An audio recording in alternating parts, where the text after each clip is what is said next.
minu arvates, kui panna hinne, tähendab ideaalse maailma seisukohalt, ma paneksin meile 4-, reaalse maailma seisukohalt 4+.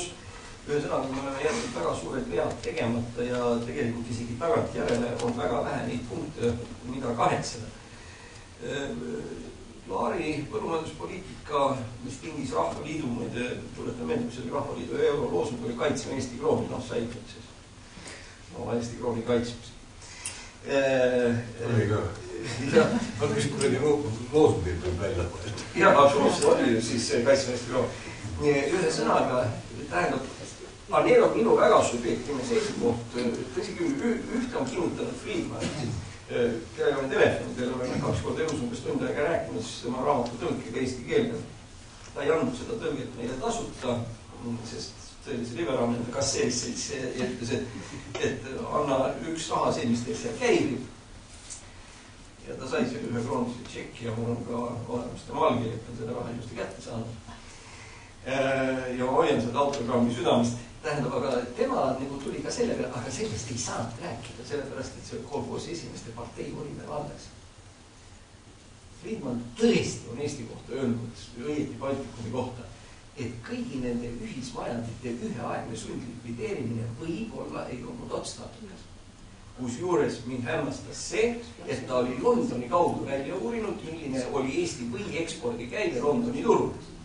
Ja teda oli väga imestama pannud see, et see oligi see ühistegevuse produkt.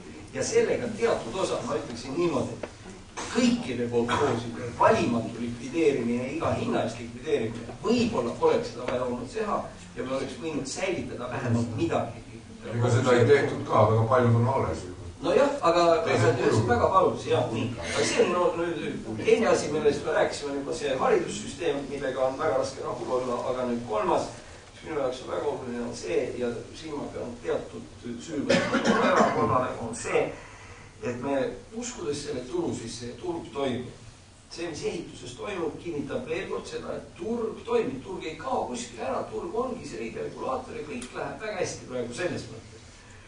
Aga me oleme unustanud seda, et turg on väga õrn taim, iga hommikul on vaja kasta, iga öökülma eest on vaja kinni katta.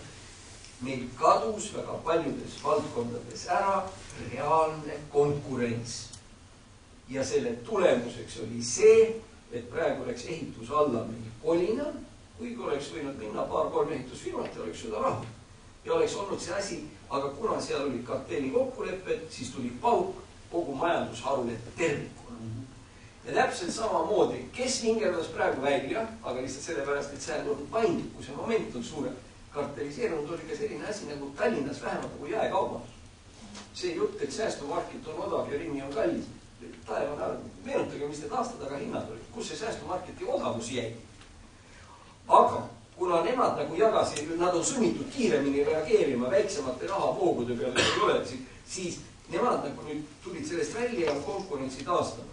Aga ma arvan, et Eesti kõige suurem asutus, mis peaks olema sama tugev kui Kapo ja tal võib olla oma agentuur või ükskõik mis asi, peaks olema mitte Eesti maksuamet, vaid Eesti konkurentsiamet. Sest kui konkurents reaalselt käibib, kui toimib inimlik, sõbralik võistlus ja kus kaotus ei tähenda seda, et sa pead kuuli pähe laskma, kus pankrot ei ole mitte firma lõpp, vaid uue firma algus.